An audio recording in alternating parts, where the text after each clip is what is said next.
I assume the thumbnail and title of this video are descriptive enough to allow me to skip any sort of intro.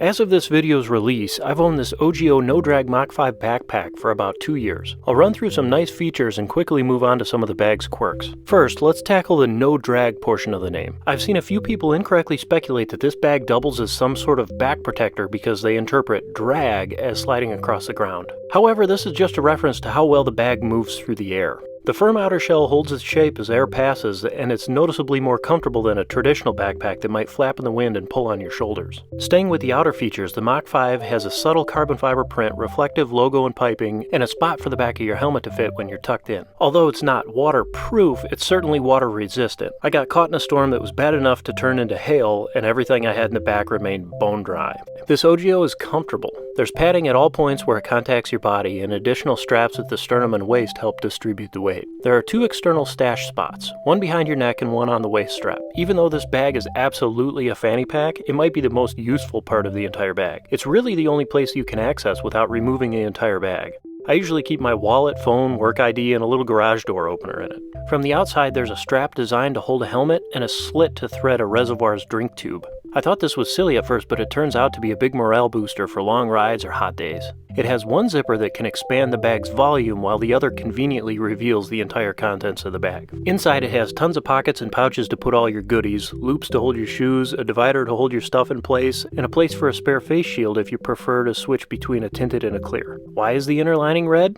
Here's a GoPro battery in a traditional bag.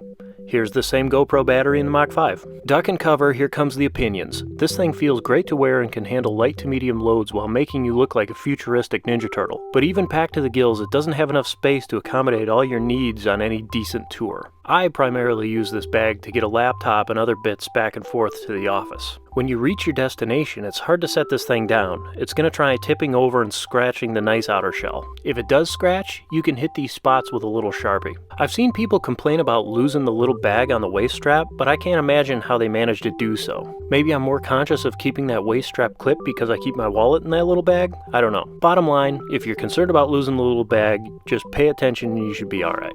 Speaking of the waist strap, if you're a bigger guy, this may be an issue. I'm 6'2", 210 and don't consider myself to be overweight, but trying to get this strap around a jacket can be a chore. And expanding the bag's volume will encroach on that space. Putting the bag on can be a puzzle as well. To be tight enough, it may be difficult to clip the waist strap after your shoulders are in. You can loosen and tighten straps until you're blue in the face, but here's my lazy method. Right shoulder, waist strap, left shoulder, sternum strap. This gives you a range of motion to clip the waist strap before pinning your left shoulder down. That's it for this one. If you have any questions about the bag, put them in the comments below and I'll do my best to answer them. If this happens to be the first video of mine that you've seen, take a gander at my other videos and consider subscribing where the bulk of my content revolves around my Ducati 1299 Panigale. Thanks for watching. Until next time. Vagina.